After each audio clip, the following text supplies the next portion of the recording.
Alright, I will see my mo bibia kwaba na me for Mega TV and platform way eso.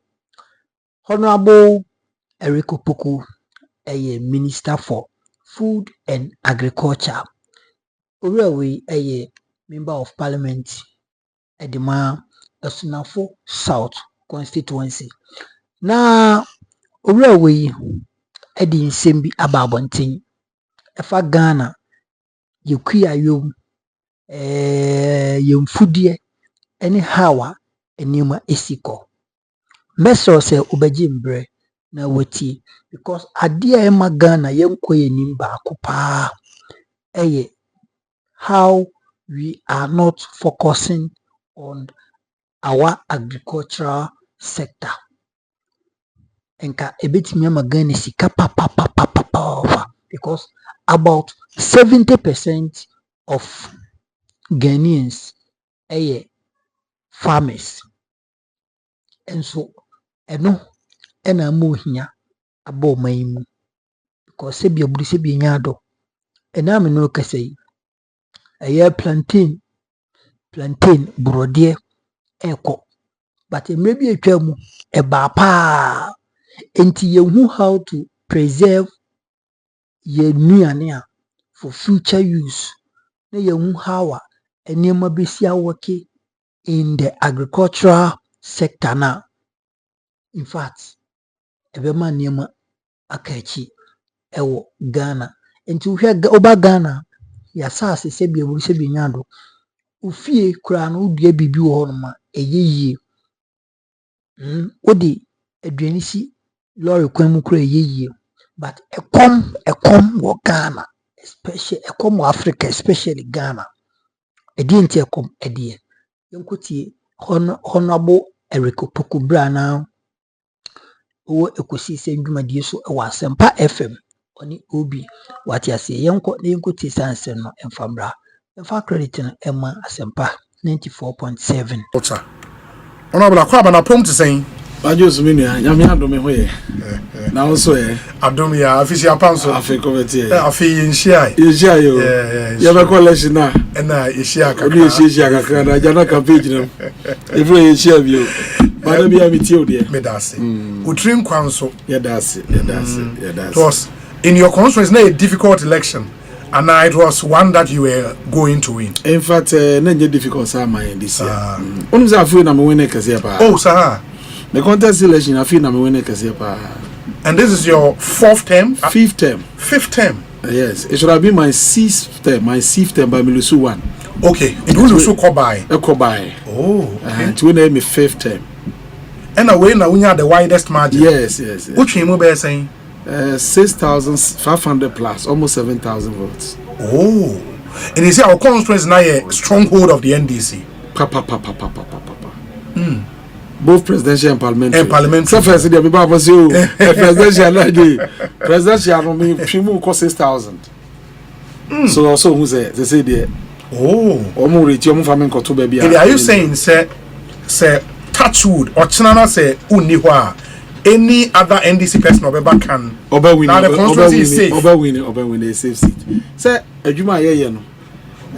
Ye nya no sa nso ye beto aso ade no kre ne ahobrase asomo na ya ye bia ka ho mo se de ba ya sa china ye ni hompo na akra bi na aso no sa ye de ho do ene omugidie no e be sa na ya to aba sa akoda no is there the Sahara for region mama na ye NDC region awie nyame ado ti se de aba fie e di ye ho na ye adwumade a e be twa consolidate sa victory no yeah. Is a mama MPP for one seat pe. Omo one na ye wo 5. I'm more 5. But then see though. The three Bono regions, you know, more one. Say Braham for that down. You check me and son. Baby, you mean one as I go see. Tell elections is something. Oh, yeah, so. Anyways. Yes. Or sign free with you. Hey. Because the whole Bono say 11 constituencies, MPP were 1. I'm saying 12. 12. No, NDC were 11. And NDC were 11. I remember, sir, the 2 elections ago, I think the 2016 elections, now NPP, were 11, NDC were 1. So, okay. Yes. NDC were 1. Bandangwa. And at 2020, 50-50. yes, 6-6. and I wait there as I attend call 11 while. Now because election there, everything is possible. Wow. They be not all count or numbers and all. They be not count. By a Juma editing. By a Juma editing. Obi akase eda forma no boa. Na on coalition da. On tiase. And terrain bia ni mu elections. Baby ani said the election is it. So all contested or party be strongholder. What atmosphere ni different. Because a stronghold. It's the party in the door. Yeah. And you 50-50 areas are. Yeah. And they just say one so who are then and sana wetimi e de akọ ama ayeye. Nti baby so party be stronghold na yero ho na otimi koje and say no dey wakọ wanim pa. Say NDC to win a place like Sunyane west, east and west. Two constituencies in Sunyane. Wow. Wow. I mean, you know, Doma seats ni nyina befi kama. So it means amount for confidence away monoso. Sure. And you say a year hon so year adwuma. Sure. E betun ama wo kọ form ho biewa.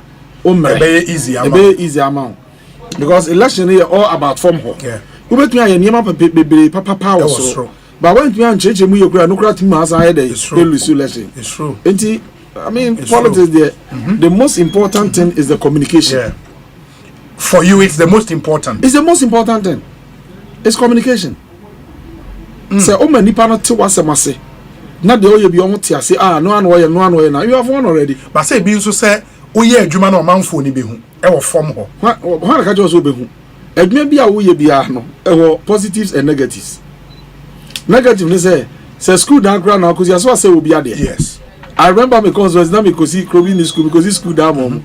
Baby, I'm busy school no see. Now you be man can fool. In fact, family be there. And this I destroy my girlfriend now. Only my lose vote.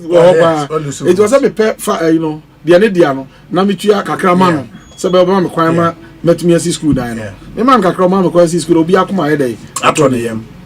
Then, a day until now school was explaining here. We go bit visit school down now. No be because school down way. You when and go to senior. And goes here to say. Near the no grand campaign. The most important thing in politics is communication. Communication. Shewasemu. Many panontias. Anybody nyatias we are.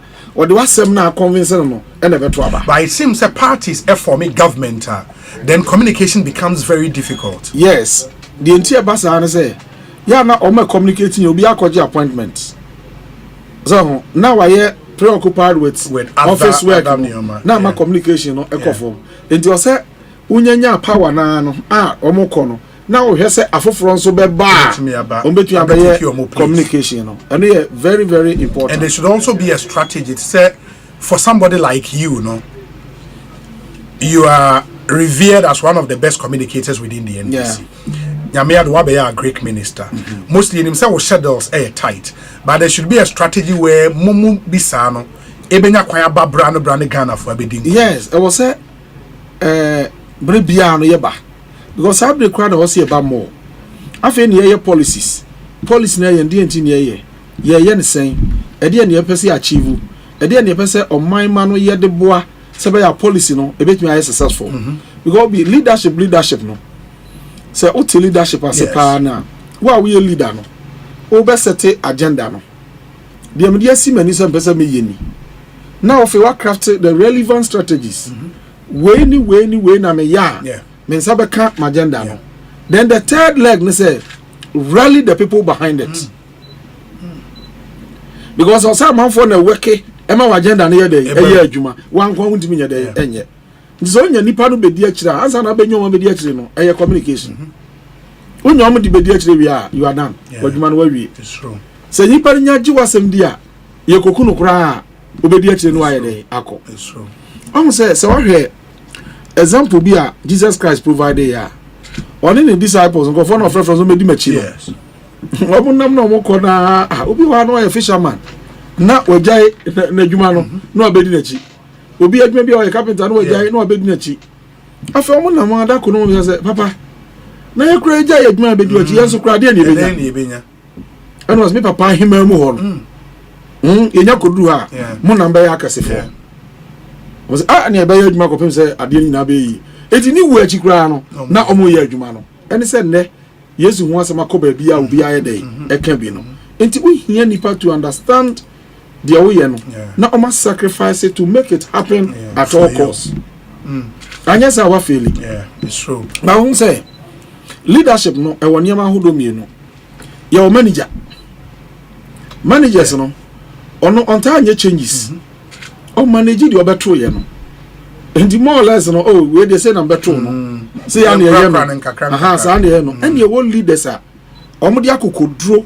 e change the status quo and you hear leaders na ya no problem because the attack come once and they also say need because nobody wants change sure me ba na me say wo kan bibi na so bi tese say obi yafa ngofo adwuma ma yayi wo modi ana me wa what's na wo kan say asem no you see it's a problem no every 4 years there someone say baba it's true but obi afa na dwene call how I bet me stop on that young politicians I will say genuine na bibia ye bia no ye no in good faith in the supreme interest of the people ye is a problem we MBO at the beginning of every year aban bia submit a budget o budget ni mu no who provide for compensation yes nipa dodo a obetu omoka saafi ni for that year enti that year no ko nyina no why your budget every nipa obetu omoka anamebwa yes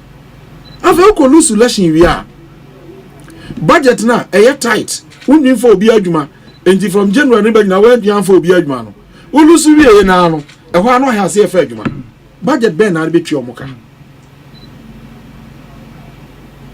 let's be honest young politicians now they creating this problem when you very well say budget na me run here no yes me need space some first nipa we adwuma but I say they may lose election it may fall na de obeba na be dey abeye so ono so ba was the budget in your made metu omoka. The argument has been said for most of them no process ne started way before elections. No, me just say the process no started way before then yes. Prove which me say space in the budget what provided for that recruitment. That make what I say because only your budget now obi you follow budget analysis here now your budget no monuments me for akatua any interest payments and statutory payments what free ma na ye sika na ye dey asa enti yenya bibia amfa nye capital expenditure you are aware sure and especially since here under IMF facility program no na yasa here debt exchange program and now kwaji loan be subject to approval by IMF any home conditionalities any restrictions near there enti space I different nipa adwuma mu no tight choke we have movie enye dey enye yi so in the budget ben provisions ben here budget in that year say you fa say nipa we adwuma and am say a problem young politicians na here dey you create more genuine we can fix this problem say man we na to be there e betwa but the other argument and so they say young fan say e call by budget nimpo fiscal year na end 31st December it is a to about 7 December na or you so even the same budget cra or be 20 something more days no me just say within our fiscal year fiscal year you approve budget under that yes so just say your mouse car or your friend nipa no yes and you budget no provides me friend nipa 50 and 20 but budget now really be on man you see a few we ain't friend nipa be adwuma because your problem with it it's in the budget and now just okay it here 2023 budget no na austerity measures are now binding by no ebi say ma public you know krama yemfa nipa bia adwuma o ya ye debate na ye kan sa seminar ni nyina wo mu bi enti na o hwe allocations na ye budget ma tight e me point ne say na ye capacity see e be fa me kan regime bia o e dia ti ni atwen me ye to ba wi an ye sa ye to ba wi o di na short time na yetimi ye no na ka 1 year ni na ye ntimi nya na so inti yeah acting in good faith in the supreme interest of the nation na ye say we de ye ya ebeboa ansa na ye we de ya ebeboa ansa na ye eno be matem bi o manfo na hu say nkofo e no mu na mi o mu ye jani na we ba o say ya fa nipa na yi o madi So now we so for nipa near you you continue na be na to betwa. The same year me ya na nanam ya and you play around them. But see ye twa to no moment me entwa so this year. It means 2028 say e basa ba isesa ba. Na so also vicious cycle will continue. No, na so also koye bia. Now they are now so lose. Now so me funny bia. The same thing will happen. And I make counter because new government be aba or her budget no. Me budget between afa Saudi where dey ma me ya na. Obakaya. President Kufuor the last time now all free money. Yes. And now we implement sa single spine no. Sure. The Professor Mens by now say we implement enye day enye yi. Into predict with workers on. But remember say Ghanaian workers agree say enokre. Yeman space. Na President no quarantine or day e buy na onya space ifanye ansa na implement it. Nya bia na ye ne hoyi. Enti omoti ase man space ansa na wo ye etimi asan ye day implement it. And that's why I make a say your problems are I say AI cyclical you create. And as politicians no you go strictly by your budget. Your budget necessary. Afi way you the budget ba. Budget is between half and nipa saying. Say nipa no yetimi afa financial discipline. So yes. That uncreate problems are a best one because a minor say either under NDC or MPP a Ghana for Korea. Yeah, na and yes, where you be me, you be where you be me. Let's face it. You will budgetary allocations for it and now. When you say next for your form, budget near tight into baby home payment, never bad the next budget. Sure. Next for a form last year, no. It's a send a scanny honey, baby, why be process one? Just say budget baby we and about to yourself, even though you're form that. I didn't in your form now came to your mocha. Because we didn't have that space. And your form in anticipation say, "Enu next year there, you better space ka kare dia head e tu omoka." And the next for now, eya aduma say ni nyina be do aya form a omoka tuanji say next year, budget to year this year, eya this year, e be tu asa aka no. So my form money me here no. How do you then pay them? Yeah. I mean in terms of common sense argument, your argument no a reasonable. Nyansa nyina also no common sense. Yes, but at the end of the day, the law might not necessarily be common sense. And for example, I argue some person court and they say your labor laws near clear. Say won't mean terminate you be employment without just cause. In this case, what would be the just cause? Okay, sir, just cause and say ebia in a rational due process also firm no one firm. What of we go through due process? But just say on my appointment letter ne bar. Oh, your chief of staff. Let her know issue yes. Now you're cautious pa. Was it without due process? And I remember. So all this was it without due process? And this will be say on the end here or go through due process now or be demonstrate. But would that opportunity be given to them? And to demonstrate. Say you are a lawyer. Court. Now say out to me approve before court to say I'm due process and now firm with well, then you the have court can case. Order for yes, to go. They have a good case.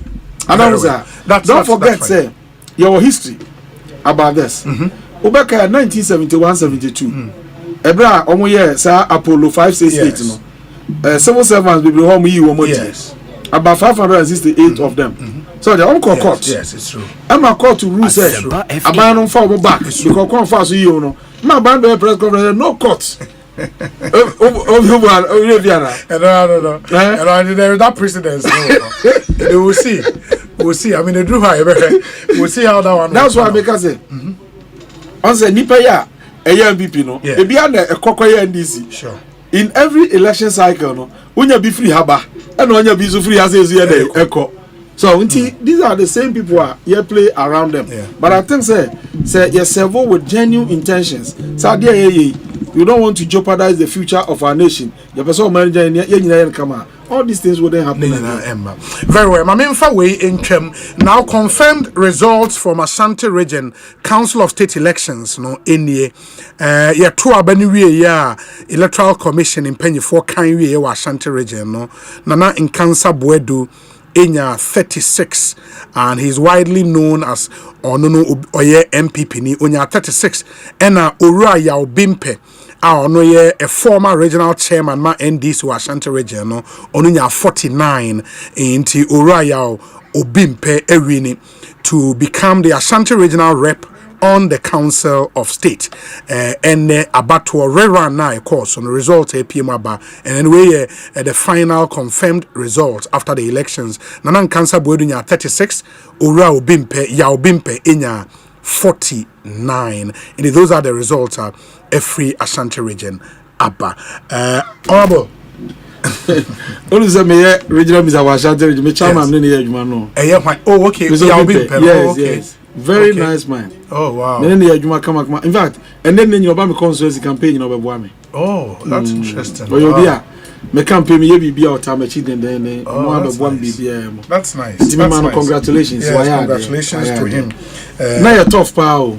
Say first one no and they come on. And issues by no me run and tight. And so first one na be brain na believe we say in cancer board ni wini and am disruptions nearby and a rerun na baso no ya Obimpe etumi ewini enti very interesting but in koma ye differ campaign in sema ye be kan ye ba mu a ne ma ye be one thing a enra me hu say it created some confusion kakra on social media. A cocoa price, honorable. But why announcing new cocoa price as minister in charge of food and agri? I better man announce cocoa price. I better one announce cocoa price. Government no cry buy you 2 months. Yes. Your budget to cry and farm. Yes. So how would you announce cocoa price? You can't do that.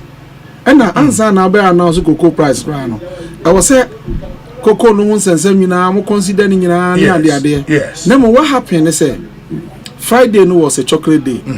Once Ghana no you celebrate chocolate day no to coincide with the Valentine Day. Yes. And your call parliament no statement on year no was chocolate day no your colleagues no contribute no. Obi sorry I was say from MPP side no Eric Opoku. Mona moya campaign so betu cocoa 6,000 and your tum. And the speaker me sorry say me speaker said there be train. Na obi ya no abobo ni nyina memo yi ni nyina no. And I'm a chance. Okay. To Obi Kasa for cocoa rose, Obi Kasa for cocoa price, Obi Kasa for way all the issues about cocoa sector.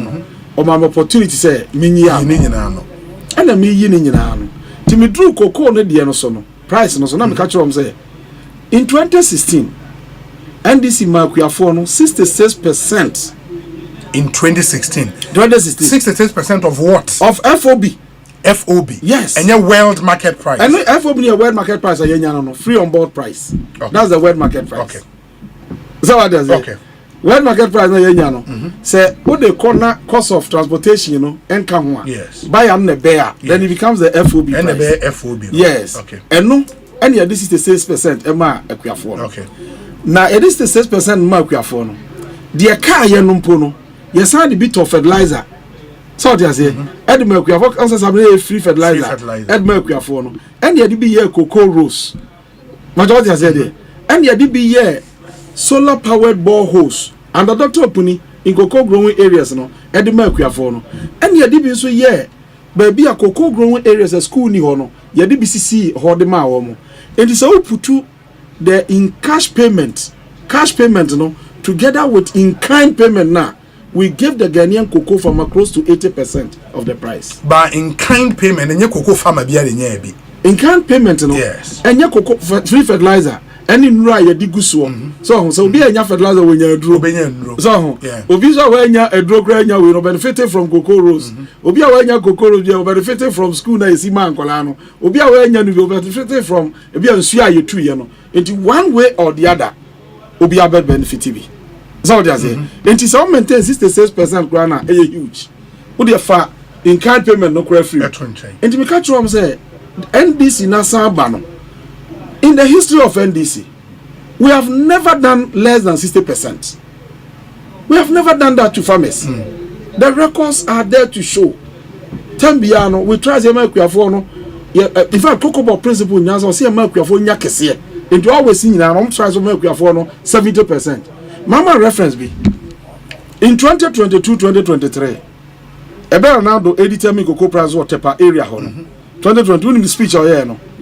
say wama akuafo no price constitute 70.5%. Nanado. Yeah, 2022, 2023. What's the price no dey make akuafo no? 70.5%. Okay. So what I say, and always no, a try say akuafo no etiminya 70%. That is the ideal situation. Now is the kana onya no, do na kodi akuafo. Eti my response to mission is we haven't done yet there be 60%. And even this time around no, pa Kimama akuafo no 70%. Nemom ma set a trap amaye. The amaye cocoa sector no. And amaye difficult. Say you bet me a year the 70% no. Because of what we have done. And this is voice Americano. Yeah, you can even play it. I've listened to that voice. What's your voice? I've listened to the voice. Mami fancy. And I'm saying, dear no my why my intimate sir. And I'm saying, mo handing over notes no. Most of you handing over notes anymore. Say car mo dia jaye no. Yes. Over 27 billion Ghana cedis. Now 27 billion Ghana cedis are mo dia jaye no. E move 5.37%. 5.37%. The mo say a due for payment this year. And what it means is say this year no. Sa kana mo kan kire no. Where you hand over those kakao. After chief executive na call office no hwe nkratem no. The obehunu no may even be different from this. Because where the Omar report to actually now a new chief executive has gone into office. Ono hwe nkratem nyina awia. Odnama ne beba bobo oman no. Ebi kura na the Omar report to kire na ye ketwa. And say ukotua 5.37 billion in 1 year like this, $billion or cedis. Ghana cedis. Ghana cedis, okay. This year like this, and that's the chance. Say, unya kokos can this year. Timu 5.3 billion. Fako tuyaka na yaba to hose tuya. Na me just say, where am I? You say a trap. Say, a person to kokos milk you for kasi say the pen cry. Because of this, how can we do it? But a car. A car over the period, right? Like a car on my bought a go incrementally, and I do the finally on the age mono. What's it you? Yes. NDC Frakunyaso. Yes. Now a car now walk body now was 1 billion. 1 billion Ghana cedis. And as you are more 27 billion. Now 27 billion. So no one put the can as Kenya issue. And ya no kwana kano. In their handing over notes, brief from the brand copy the kutam hey. The breast transition team no. Yes. Almost say cocoa. Omko jis cash one beton last 2 years no. Ntimi an to cocoa ni nyina nkotuaka no. Enti ye demrofo no ka cocoa 374,000 tons. That's in beans. Aye de be ma o. Aye be ma o. Ya ji huska de awie. Enti za fe ye ti cocoa na. Ye mfa mu 374,000 tons no nkotuaka. Ton bia ye 16 bags. Multiply 16 by 374,000 tons. Na hwe a car at the honum. Then Sakoko winne. So kuta Sakako cocoa with the call world marketer. Ubenyes Kabese 4 billion or close to $4 billion. That's for 374,000 tons. And they Sekutana Okotoma, Sana Ubenya. Now we have so cocoa production now is around 500,000 tons. And this is what Jimusika 374,000.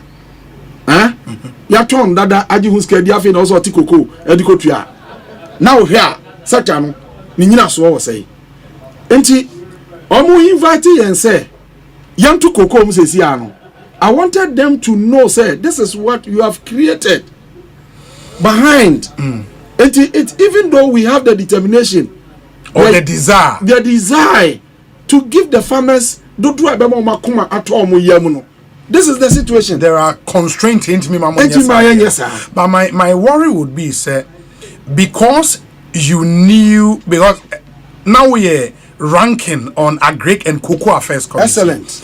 I would want to believe, sir, some of these information on the committee. Yes. Into at the time, na honorable to forcing and no, me cry na kind.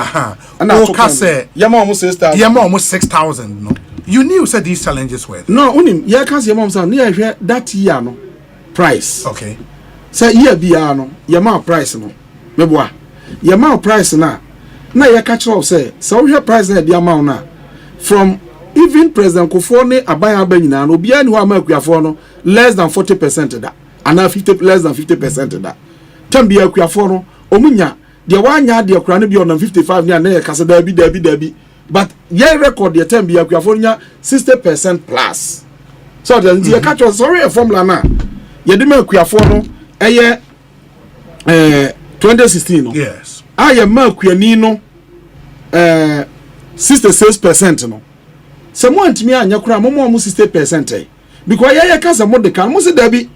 A Cabian who Mamma Nijini.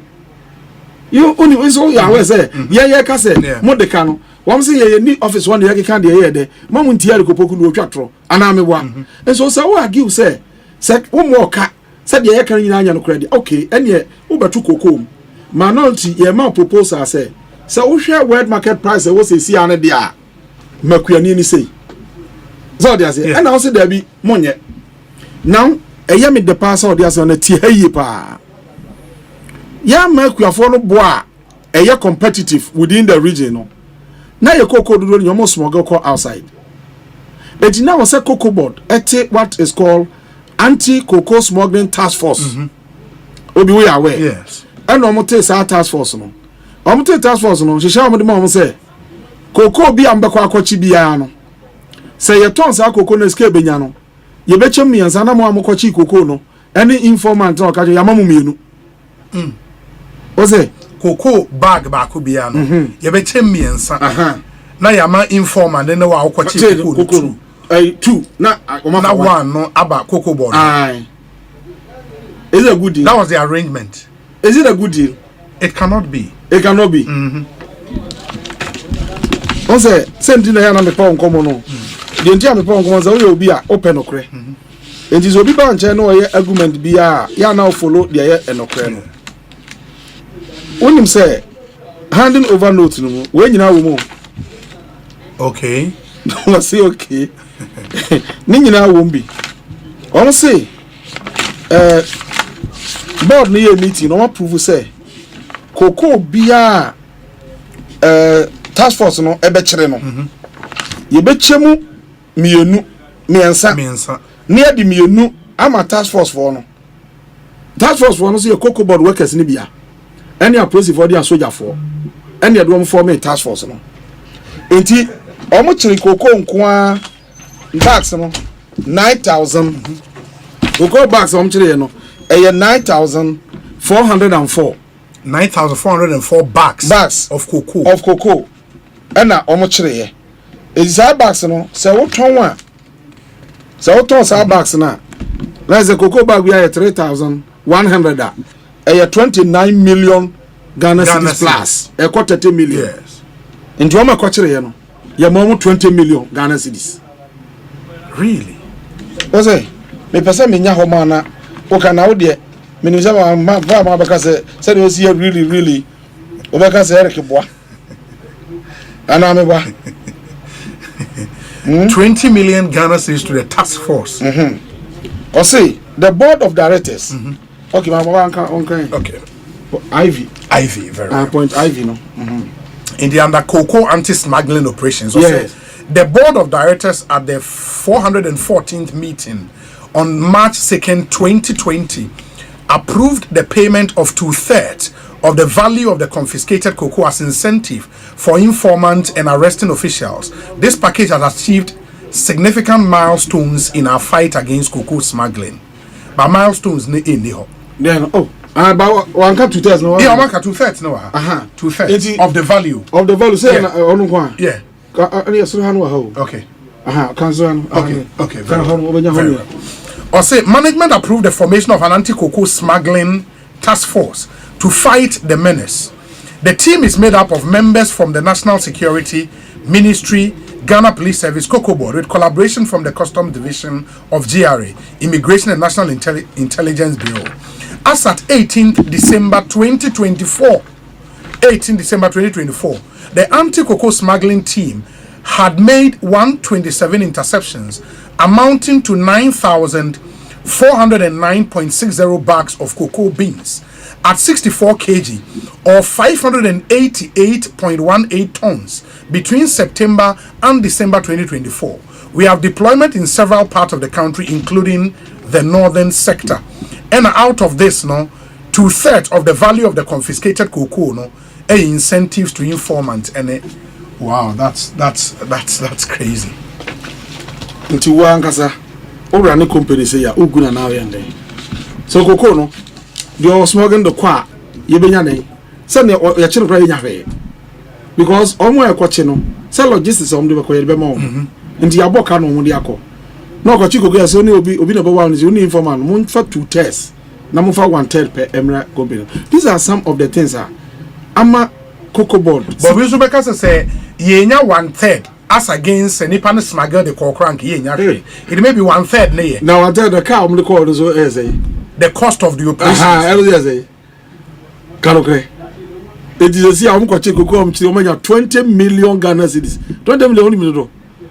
That's 200 billion. 200 billion. Huh? Oh, these are some of the things. Yeah, can be beer. Yes, a beer. Kasa na ye obiade. Medical to fat matro say NDC basu biya. Ebo na de makuafo no ya na ekonanim. Senti ekonanim say bo ni nyina na a percentage of bo na ubenya na bruchire no. Na ye ma akuafo no 66% no. On say me chiro niam a ye san de ye dey eye ka ho. But we had last year pricing na sa de ni bi nya dey enim. Ba na price per bag na de na e wosoro. Price per bag which no is from 3,000. Yeah, 3,001 wo from. Senti na wo from ne say on say cocoa no ehun aye den wa bruchire. Enti ebo na ye nya no dada no nya sa abo ni bi na ye nya no ho sesi e. So what you say? Enti say ukoton cocoa no na unya bo kese na e wo say the produce no on na the first person also have any interest because on no interest cost ra and we increase production ama also one there at all. That they make what you say. Enti at all times no you must be focused on the interest of the farmer. Okay? 2023 2024 no. Here na do call tepano ne kasa o kan no. Mo na publish here. Wherefore the announce say 3,000 there. The announce so the beginning do announce tepa announce 3,000. Also announce so check here say no. Okay. You see. You say I want to announce 1,308. Yeah. It will say Ghana announces significant increase in cocoa producer price for 2023-2024 season, boosting farmer income. Also, Ghana announces significant. Okay, Ghana's president Nana Danko Akufo-Addo on Saturday, 9th September 2023, announced the cocoa producer price for 2023-2024 crop season. He made the announcement at Tepa in the Ashanti region at a deba of cocoa farmers and industry stakeholders. President Akufo-Addo said the international market is beginning to pick up. Government is keeping with our promise to the gallant cocoa farmers. Increased cocoa prices from 12,800 Ghana cedis per ton to 20,943 Ghana cedis per ton, or 1,308 per bag. This price is 70.5 of the gross FOB price and is equivalent to $1,821 per ton. The new price represents 63.6% increase over the 800 Ghana cedis per bag paid to cocoa farmers in the previous 2022-2023 season. Yes. And you also just said that time, for 70.5%. Yes. Okay. Yes. When Okazam challenge you will say and 70.5% because also when state FOB price no ha. Yeah, Wednesday tea. So what they say? The reason Wednesday tea no just how to cocoa say na be because we state ya and can be able to calculation no. So until now say ya approval facility no. Sabi na omo just indication no. Yes. Ya approval until now say use sa price na ya approval ye no. E de calculate and na me dey say na enuro 70.5% no. Na me really way for you to understand say it has always been the practice say you percent akuafo nya dodo so into be a person nya 70% for farmers.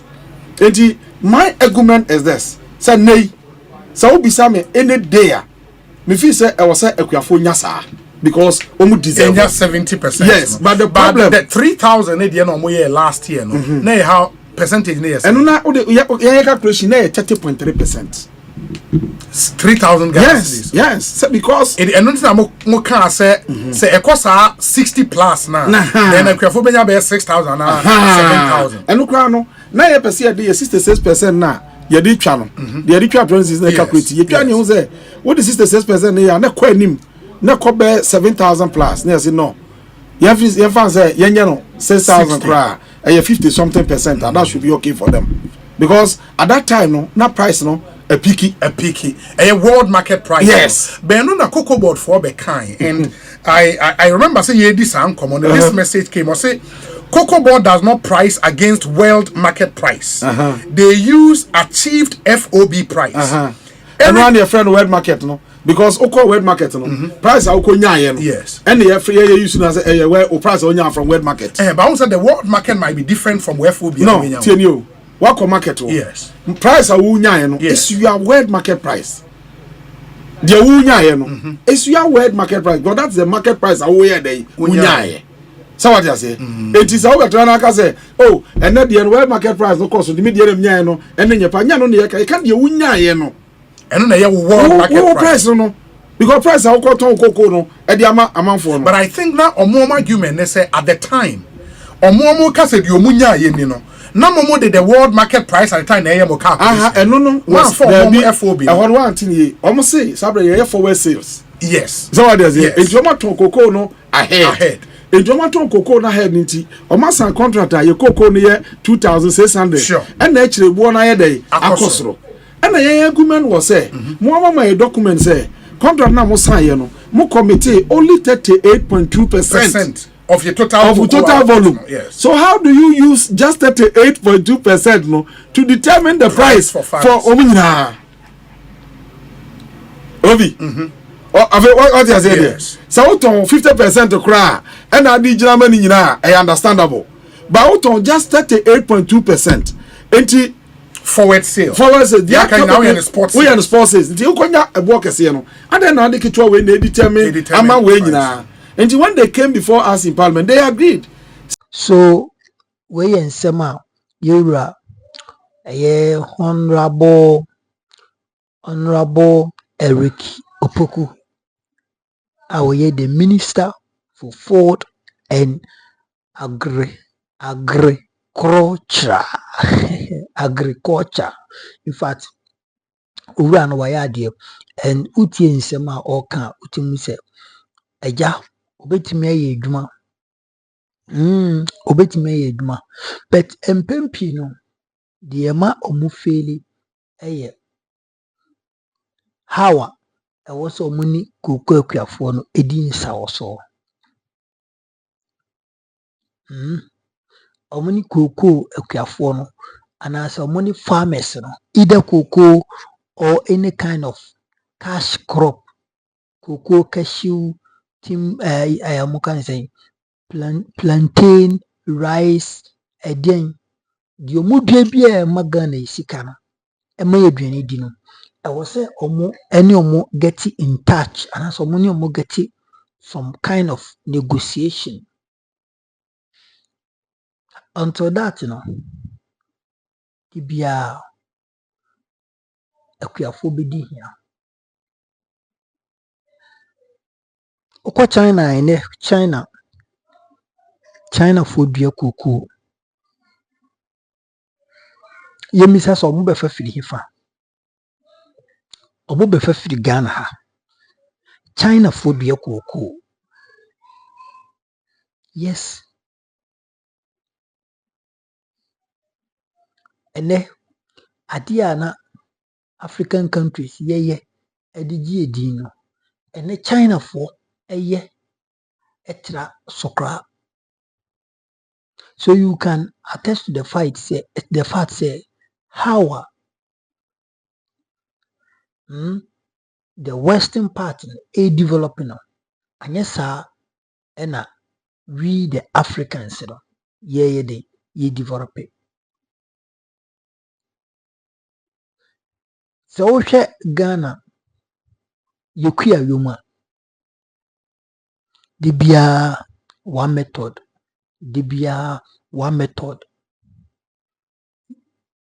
boom say na aduane na babo Nani na asay. How to preserve it na aye something which is there. We say the biana kwabrani ukita brantain machete we na odosa tienche na wago na ontimi nya adwuma bio. Ade na yelusu productivity. But over the western part now, they have tractors, combined harvesters, a big machines. Omutimi di ye adwuma. Omutimi di yeden. Edi adwuma for a large production. But when you come to Africa, kwabrane bose a 4 hectares beye the no jinanimu tite obedo awiedu na wapre ni na so efi yempanfo no enti na omoyi food and agricultural minister also wure e focus on akuafo but oye any other thing biana na say oni akuafo endi ni ye even the otwa mi kura de na osanje akuafo na dwuma no eye okokantamanto a ye maame no ma na omoton brodie banchi mankani e market no omuye no yes brodie wo ha yes banchi wo ha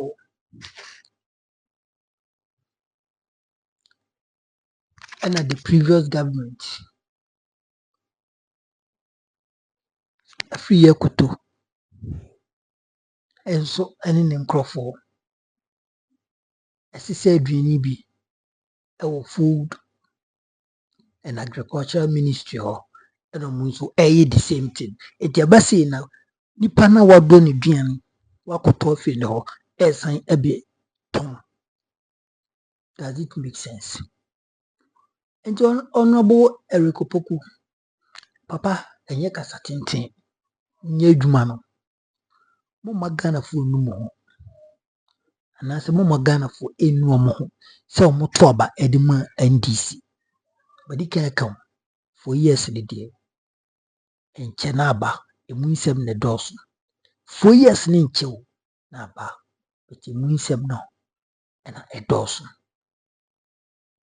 eti moyi mokoye se oh ye ebe wi akire no manye de wo se moya na se the masses no anase timamufo no ebufu mu a it will be very difficult for you to clear that out. And NPP4, they are the most annoying people in this country. Almost commenti bibuka okoshe comment section.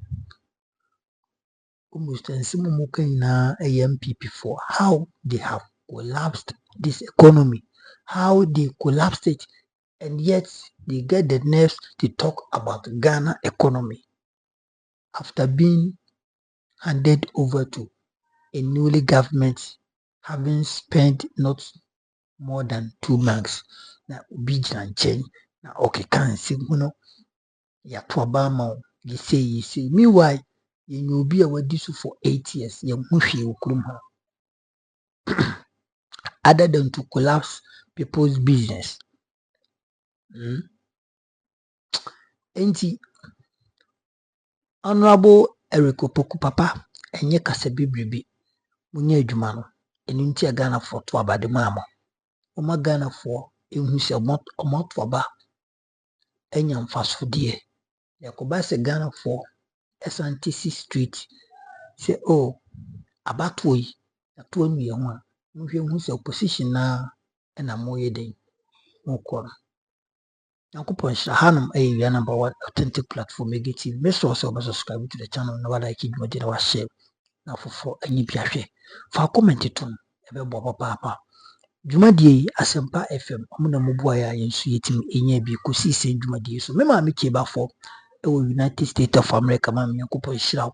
Mammy Roy be UK, a coupon shroud, mammy, any Obi be a shabby, a coupon shroud, a crowd, bye.